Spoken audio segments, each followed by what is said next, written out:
বলি আমাদের একটা শক্ত সিদ্ধান্তই পারে আমাদেরকে জান্নাতি বানাতে, শক্ত সিদ্ধান্ত।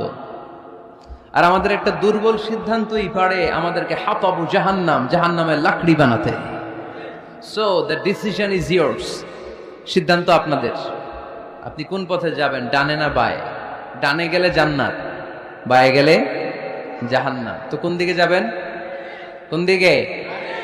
ডানে যাব, কারণ আমরা ডানপন্থী, ডান ব্লকের লোক। সব নবীরা ডানপন্থী ছিল। সব নবীরা কি পন্থী ছিলেন? আমরাও ডানপন্থী। ডানপন্থী থেকেই যেন আমরা আমাদের শেষ নিঃশ্বাস ত্যাগ করতে পারি। আল্লাহ তুমি তৌফিক দাও। আজকের আলোচনার বিষয় হালাল এবং হারাম। আলোচনার বিষয় হালাল এবং হারাম। দুই রাস্তা, হালাল চলে গেছে এইদিকে, হারাম গেছে এইদিকে। সো আমরা যাব কোন দিকে? ডান দিকে। হালাল খুব বরকতময়, হালালে বরকত বেশি, হারামে বরকত নাই। বিশ্বাস করেন? 1 কোটি টাকা ইনকাম মাসে। কয় কোটি? এরকম লোক আছে না কসবায়? বাংলাদেশে আছে না? 1 কোটি টাকা ইনকাম, কোটি টাকা ইনকাম তার। কিন্তু বছরে কোটি কোটি টাকা তার ইনকাম, 1 মাসে ইনকাম 1 কোটি টাকা। কিন্তু দেখা যায় মাসে একটা হসপিটাল বিল পরিশোধ করতে তার চলে যায় 50 লাখ টাকা। আছে না নাই? ওয়াইফের ক্যান্সার, যার নেই কোনো অ্যান্সার। ছেলে ইয়াবা খায়, ওরে দেয়া লাগে 20 লাখ। বাড়ি ভাড়া, খাওয়া দাওয়া ইত্যাদি খরচ শেষে দেখা যায় মাস শেষে আরো 20 লাখ ঋণের মধ্যে পড়ে আছে। আছে না নাই? কিন্তু মাসে ইনকাম ছিল কত? 1 কোটি। কিন্তু মাস শেষে দেখা যায় 20 লক্ষ টাকা ঋণের বোঝায় চাপা পড়ে আছে। আর রিক্সাওয়ালা, ওর বেতন নাই, যা পারে ইনকাম করে প্রতিদিন। মাসে অন অ্যান অ্যাভারেজ তার ইনকাম 5,000। কয় হাজার? 1,000 চলে যায় ওর যে ছুপড়ির বেড়া, ওই বাড়ির ভাড়া দিতে। 1,000 চলে যায় ওর খাওয়া, 1,000 চলে যায় চিকিৎসা, 1,000 চলে যায় ছেলেমেয়েদের পড়াশোনা, আনুষঙ্গিক আরো 500, মাস শেষে আরো থেকে যায় 500। সুবহানাল্লাহ কইতে পারলেন না? 1 কোটি টাকা ইনকাম করেও 20 লক্ষ টাকা ঋণের বোঝায় চাপা পড়ে আছে। আর 5,000 টাকা ইনকাম, মাস শেষে কত থাকে? 500। কারণ ওর পুরো ইনকামটাই হালাল। ওর পুরো ইনকামটা কি? আর হালালে বরকত ঢুকায় দিছে কে? হারামে কোনো বরকত আছে?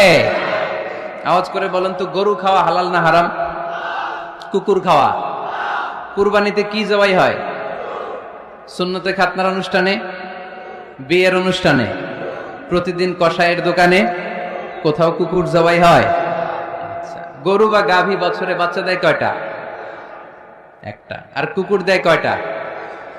7টা, 10টা, 11টা।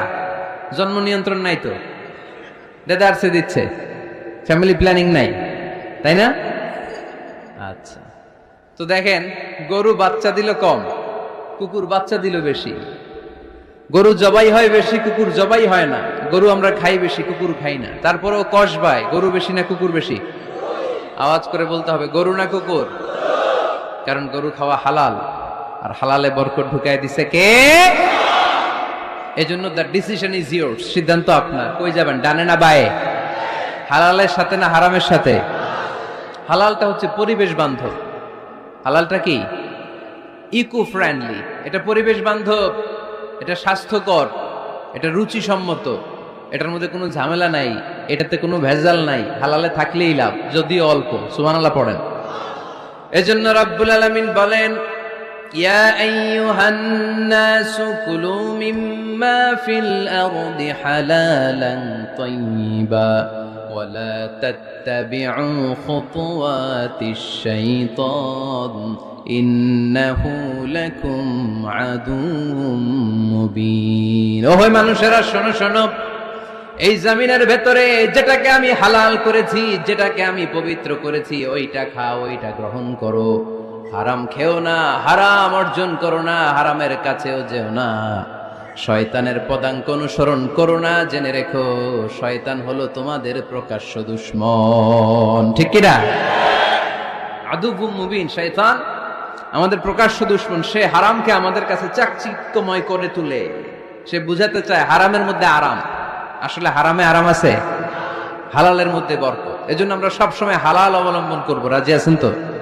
কিন্তু আমরা যদি আমাদেরকে প্রশ্ন করি, আমাদের ব্যবসায়, আমাদের চাকরিতে, আমাদের লাইফ লিডিং সিস্টেমে আমরা কি শুধু হালাল খাই? কি খাই? হালালও খাই, সুযোগ পাইলে একটু যদি পাই অমনি ধরে ঘাপুস ঘুপুস, সুযোগ পাইলেই কি ঘাপুস ঘুপুস, ঘাপুস ঘুপুস করা যাবে না। অনেকে আবার আছে দেখবেন খাওয়ার ক্ষেত্রে হালাল খোঁজে। খাওয়ার ক্ষেত্রে আমি অনেক লোক দেখেছি, থাইল্যান্ডে আমি গেলাম, দেখি যে তার ব্যাপারে জানি যে সরকারি চাকরি করে, লক্ষ লক্ষ টাকা 2 হাতে কামায়, এমনি গাছেরটাও খায় তলারটাও কুড়ায়, আছে না নাই? তো ইচ্ছে মতো ডানে বাই ইনকাম করে, হালাল হারাম দুইটাই খায়। কিন্তু থাইল্যান্ডে যে হালাল খাবার খুঁজতেছে, কি খুঁজতেছে? ওখানে যে জিজ্ঞেস করে যে এই দোকানে কি পর্ক আছে, পর্ক থাকলে খাবো না। পর্ক মানে হচ্ছে শূকরের চর্বি, শূকরের গোশত বা চর্বি মিশানো কোনো খাবার উনি খাবে না, কারণ এটা হারাম। আর ঘুষ যে খায় এটা খুব হালাল। এরকম ডাকাইতে আছে না নাই? তাহলে আমাদের মুসলমানদের সবচেয়ে বড় সমস্যা হচ্ছে আমরা খাওয়ার ক্ষেত্রে হালাল খুঁজি, কিন্তু ইনকামের ক্ষেত্রে ওই জিনিসটা খুঁজি না। এরকম আছে না নাই? না। Your food should be halal, your drinks should be halal, your income should be halal, your dress up, your fashion should be halal, and your entertainment should be halal. আপনার পোশাক হতে হবে হালাল, আপনার খাদ্য হতে হবে হালাল, আপনার উপার্জন হতে হবে হালাল, আপনি যে বিনোদন করছেন এই বিনোদনটাও হতে হবে হালাল। চিল্লায় বলেন ঠিক কিনা? হালাল বিনোদন লাগবে, হালাল ড্রেস আপ লাগবে। ছেলেরা কি স্বর্ণ পড়তে পারবে? ছেলেরা কি সিল্কের জামা পড়তে পারবে? আমরা সিল্কের জামা পরি না, এটা আমাদের জন্য হারাম করেছে কে? ছেলেরা জুয়েলারি পড়তে পারবে? গলায় চেন পড়তে পারবে?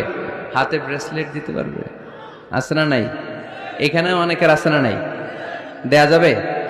অনেক ছেলে দেখবেন আবার কানের মধ্যে ছিদ্র করে, কসবায়, মাশাআল্লাহ এগুলা নাই। আমি বাঁচায় দেওয়ার জন্য কইলাম নাই, আবার ওরা কয় আছে।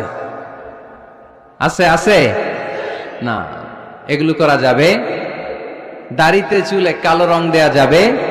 এটা ধোঁকাবাজি। এটা কি? মান গাশশানা ফালাইসা মিন্না। আল্লাহর হাবিব সাল্লাল্লাহু আলাইহি ওয়াসাল্লাম বললেন, the person who deceives us he is not among আস। যে আমাদেরকে ধোঁকা দেয় সে কখনো আমার উম্মত হতে পারে। মদিনার খেজুরের বাজার ভিজিট করতে গেলেন আল্লাহর হাবিব সাল্লাল্লাহু আলাইহি ওয়াসাল্লাম, অডিট করতে গেলেন।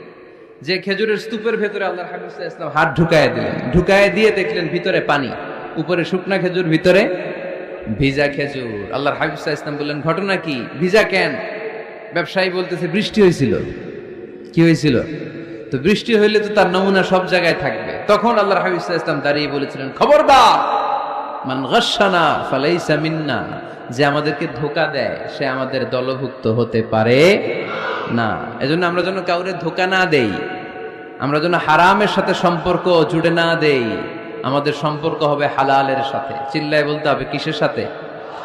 আজকের মাহফিলটা তখনই সার্থক হবে যখন এই কথাগুলো শুনে আমরা এই সিদ্ধান্তে উপনীত হতে পারবো যে আমার ফুড, আমার ড্রিঙ্কস, আমার ইনকাম, আমার ড্রেস আপ, আমার এন্টারটেইনমেন্ট, আমার সবকিছু হালাল দিয়ে আমি সাজাবো। আমার জীবনটাকে আমি হালাল দিয়ে সাজাবো। রাজি আছি না নাই? সব হালাল হইতো। নারীদের ফ্যাশন, অনেক নারীরা ফ্যাশন সচেতন। খবরদার, নারীরা টাইট ফিটিং পোশাক পরতে পারবে না। পারবে? পাতলা পোশাক পরতে পারবে না। তারা নিজেদেরকে আবৃত করে রাখতে হবে। টাইট ফিটিং পোশাক পরতে পারবে না, অন্য ধর্মের পোশাক পরতে পারবে না, পর চুলা লাগাতে পারবে না।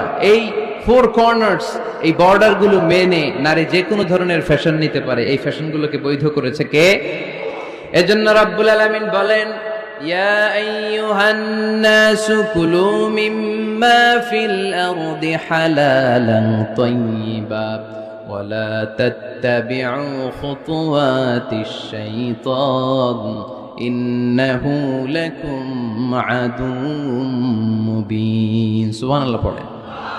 ওহে মানুষেরা, এই জমিনে যেটা পবিত্র আর হালাল বলে আমি ঘোষণা দিয়েছি সেটা খাও, কারণ সেটাতেই বরকত। আর শয়তানের পদাঙ্ক অনুসরণ করো না, কারণ শয়তান তোমাদের প্রকাশ্য শত্রু। কথাটা বলেছেন কে? তাহলে আমরা হালালের পক্ষে না বিপক্ষে? এই আপনাদের গলার আওয়াজ। হালালের পক্ষে না বিপক্ষে? হারামের পক্ষে না বিপক্ষে?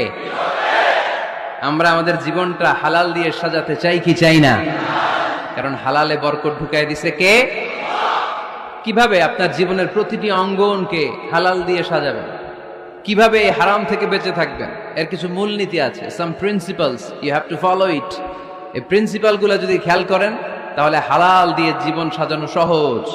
আর এই প্রিন্সিপালে, মূলনীতিতে যদি ভেজাল লাগাই দেন তাহলে সব জায়গায় ভেজাল আছে না নাই? আজকে এই চমৎকার দুপুরে আমরা হালাল হারামের মূলনীতির ব্যাপারে কয়েকটি কথা শুনে বিদায় নিব, ইনশাল্লাহ। পড়েন। হালাল এবং হারামের প্রথম মূলনীতি হচ্ছে আল আসলু ফিল আশিয়াই আল ইবাহা। মূলত সব কিছু পৃথিবীতে যা দেখি, যা পাওয়া যায়, খাবার দাবার যাই হোক না কেন, মৌলিকভাবে সবকিছু হালাল। যুবক ছেলেরা বুঝে যাও, কান দুটো খরগোশের কানের মতো খাড়া কর। আমি সহজ করে বুঝাবার চেষ্টা করব, যদিও